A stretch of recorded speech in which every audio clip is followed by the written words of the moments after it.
الحمدللہ والصلاۃ والسلام علی رسول اللہ اما بعد اعوذ باللہ من الشیطان الرجیم بسم اللہ الرحمن الرحیم۔ سورۃ تکاثر کے دوران ہم آیت پر وقوف کر کے تدبر کر رہے تھے اور پہلی آیت پر ہم نے وقوف کیا تھا پچھلی ایپیسوڈ میں، اور اس ایپیسوڈ میں ہم انشاءاللہ دوسری آیت پر وقوف کر کے کچھ جو اس سے فوائد حاصل ہونے والے وہ ہم اس کی طرف توجہ کریں گے۔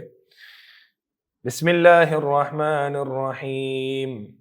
الہاکم التکاثر حتی زرتم المقابر کلا سوف تعلمون ثم کلا سوف تعلمون کلا لو تعلمون علم الیقین لترون الجحیم ثم لترونها عین الیقین ثم لتسألن یومئذ عن النعیم۔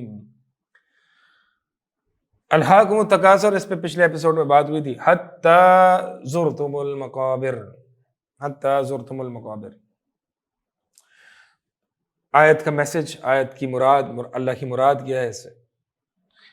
اللہ تعالیٰ بتانا چاہ رہے ہیں ہمیں کہ تمہیں تکاثر نے غافل کر دیا ہے، تمہیں مال اور اولاد اور ہر طرح کی دنیاوی تکاثر نے یا دینی تکاثر نے اللہ کے دین سے اور تمہیں اپنے آپ سے غافل کر دیا ہے، یہاں تک کہ حتی زرتم المقابر، یہاں تک کہ تم قبرستان جا پہنچے۔ کیا مطلب ہے اس کا؟ اس کا مطلب یہ ہے یہاں تک کہ تمہیں موت آ گئی، یہاں تک کہ تمہیں موت آ گئی، یعنی یہ غفلت تم پر طاری رہتی ہے جب تک کہ تمہیں موت نہیں آ جاتی۔ یعنی موت جیسے ہی آتی ہے یہ غفلت کے پردے ہٹ جاتے ہیں، یعنی انسان کو حقیقت دکھائی دے دیتی ہے جو اللہ تعالیٰ ہمیں بتانا چاہ رہے ہیں، جو اللہ تعالیٰ ہمیں بتا رہے ہیں کہ تکاثر کا کوئی فائدہ نہیں ہے، کوئی لذت نہیں ہے، کوئی اینڈ رزلٹ نہیں ہے، ان کمپٹیشنز کا کوئی اینڈ رزلٹ نہیں ہے، کوئی فائدہ نہیں ہے، لیکن یہ تم ابھی نہیں پہچان پا رہے، تم ابھی غفلت میں ہو، تم ابھی نیند میں ہو، اور یہ نیند سے تم کب بیدار ہوگے؟ حتی زرتم المقابر، جب تم قبرستان جا پہنچو گے، یعنی جب تمہیں موت آئے گی۔ جب تمہیں موت آئے گی، ملک الموت آئیں گے، تم سے سوال کریں گے، تو تمہیں پتہ چلے گا کہ یہ دنیا کی بھاگ دوڑ کوئی کام کی نہیں تھی، کوئی فائدہ نہیں تھی، کوئی فائدہ نہیں تھا اس کا۔ یہ میسج ہے، یہ مراد ہے آیت کی۔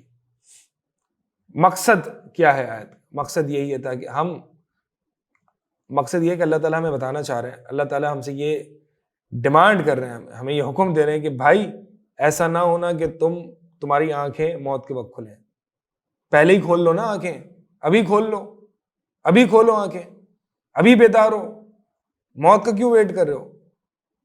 اگرچہ میں تمہیں بتا رہا ہوں کہ یہ غفلت سے تم موت کے وقت نکلو گے، موت کے وقت تمہیں حقیقت سمجھ میں آئے گی، لیکن تم ان لوگوں میں شامل نہیں ہونا، تم ابھی نکلو، تم ابھی اس آنکھیں کھولو اور بیدار ہو، اور اس دنیا میں آنے کے مقصد کو پہچانو۔ موت کا ویٹ نہ کرو، پھر بہت دیر ہو جائے گی، کوئی کام نہ آئے گا۔ اس وقت کا تذکر، اس وقت کا تدبر کوئی کام نہیں آئے گا، تدبر ابھی کام آئے گا، غور و فکر ابھی کام آئے گا۔ تو لہٰذا یہ مقصد ہے کہ اللہ تعالیٰ ہمیں بیدار کرنا چاہ رہے ہیں۔ ہم وہ لوگ جو دنیا کے نشے میں دھت ہیں، دنیا کے رنگینیوں میں پڑے ہوئے ہیں، سوئے ہوئے ہیں، اللہ تعالیٰ ہمیں اٹھا رہے ہیں، اٹھو، یہ مقصد ہے۔ تنبیہ، تذکیر، جو ہم نے مقاصد صورت میں پڑھے تھے، صورت کا جو مقصد تھا وہ یہی ہے، تذکیر بالموت والحساب، موت اور حساب کی یاد دہانی کن لوگوں کو؟ جو دنیا کے نشے میں اندھے ہوئے ہیں۔ یہ مقصد ہے اس پیغام کا۔ پرسنلائزیشن، آیت کی تطبیق، پرسنلائزیشن کیسے؟ شاید کہ آپ ان میں سے ہیں کہ آپ زندگی کو بہت زیادہ انجوائے کر رہے ہیں، بہت زیادہ لطف اٹھا رہے ہیں، بہت زیادہ مال و دولت ہے، عیاشی لگی ہوئی ہے، پارٹی کر رہے ہیں، تو بھائی ایک دن آنے والا ہے جس دن تمہیں دفنایا جائے گا، تمہاری آنکھیں بند ہوں گی، تمہاری روح کو قبض کیا جائے گا، اور یہ ساری لذتیں چھن جائیں گی، یہ سب یہیں رہ جائے گا۔ اسی لیے نبی صلی اللہ علیہ وسلم فرماتے ہیں کہ لذتوں کو توڑ دینے والی چیز کو کثرت سے یاد کرو، یعنی موت کو۔ ایک انسان جو کہ جیل میں قید ہے، ایک انسان اس کو طرح طرح کی آسائشیں اور کھانے پینے کی سہولتیں مہیا ہیں، ہر طرح کی، ایک شخص ہے وہ جیل میں ہے اور اس کو دنیا کی ہر لذت دی ہوئی ہے، لیکن اس کو ساتھ یہ بھی بتا دیا ہے کہ کل صبح 6 بجے تمہیں پھانسی دی جائے گی، تمہیں قتل کر دیا جائے گا۔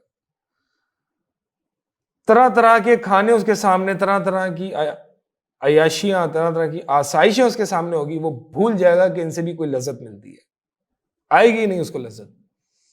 اسی لیے نبی صلی اللہ علیہ وسلم فرمایا کہ شاید کہ آپ بہت زیادہ لائف کو انجوائے کر رہے ہیں، پارٹی کر رہے ہیں، تو موت کو یاد کریں، حتیٰ زرتم المقابر۔ تو شاید کہ آپ بڑے خوش ہیں تو پھر موت کو یاد کرو بھائی، اور آخرت کی فکر کرو۔ یا تو شاید ٹو مینی پرابلمس، یا تو شاید آپ ان لوگوں میں سے ہیں بہت غمگین ہیں، پریشان ہیں، بہت مسائل ہیں آپ کی زندگی میں، تو بھائی یہ ہمیشہ نہیں رہنا ہے، حتیٰ زرتم المقابر، بس موت تک رہنا ہے، ہمیشہ نہیں رہنا ہے۔ صبر کرو اور اللہ کو خوش کرو، اللہ کو راضی کرو، یہ ہمیشہ نہیں رہنا ہے۔ جب انسان کو پتا ہو کہ میرے ساتھ یہ مصیبت آئی ہوئی ہے، اور یہ بھی پتا ہو ساتھ میں کہ یہ بس 2-4 لمحوں کی، 2-4 گھڑیوں میں، چند گھڑیوں میں یہ ختم ہو جائے گی، تو پھر وہ صبر کر لیتا ہے۔ تو لہٰذا آپ کی سچویشن ہے، آپ زیادہ بہتر جانتے ہیں، are you enjoying your life too much, یا پھر there too many problems in your life.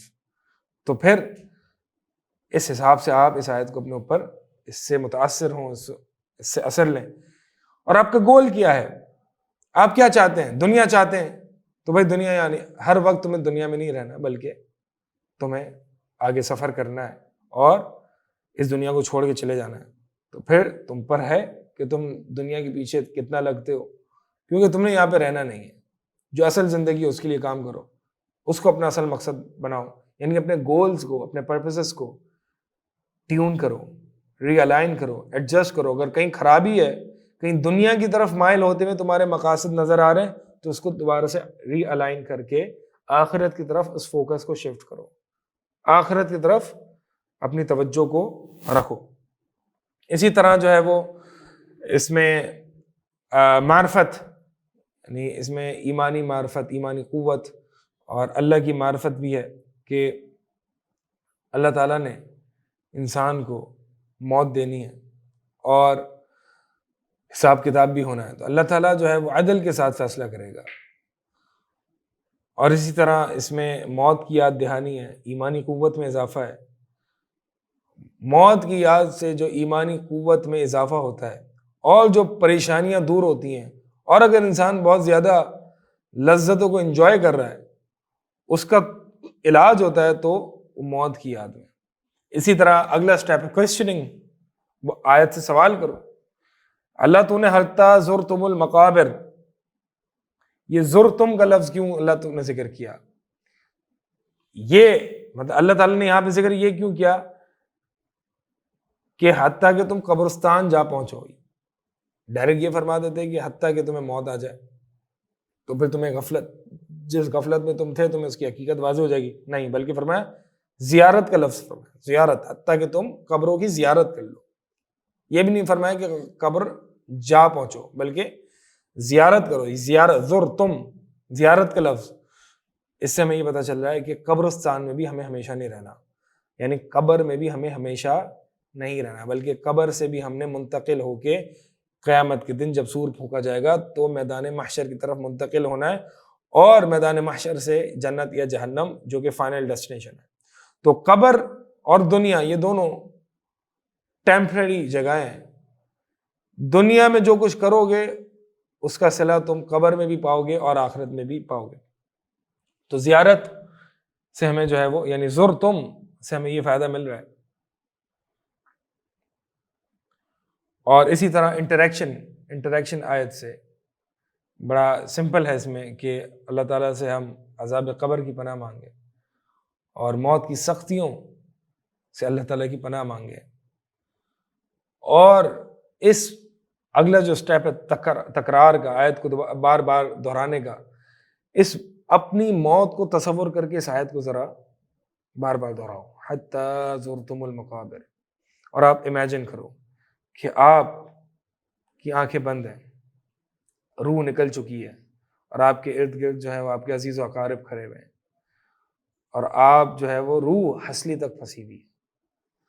تو کیا حالت ہوگی؟ یعنی انسان اپنی موت کو امیجن کرے، ساری لذتیں بھول جاتا ہے انسان. یعنی اس موت کو تصور کر کے، کل نفس ذائقۃ الموت، کیا یہ ہمیں نہیں پتا؟ یہ کافر بھی جانتا ہے موت آنی ہے.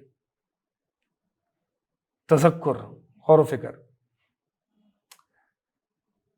تو اس آیت کو دہرائے اور موت کے تصور کو، اپنی موت کو امیجن کرے. اگلا سٹیپ عمل ہے. یہ موت کو یاد کرنا یہ بھی عمل ہے. موت کو امیجن کرنا، تصور کرنا یہ بھی عمل ہے. اور پھر صرف تصور کر کے رو کے وائنڈ اپ کرنا نہیں، پھر تیاری کرنا.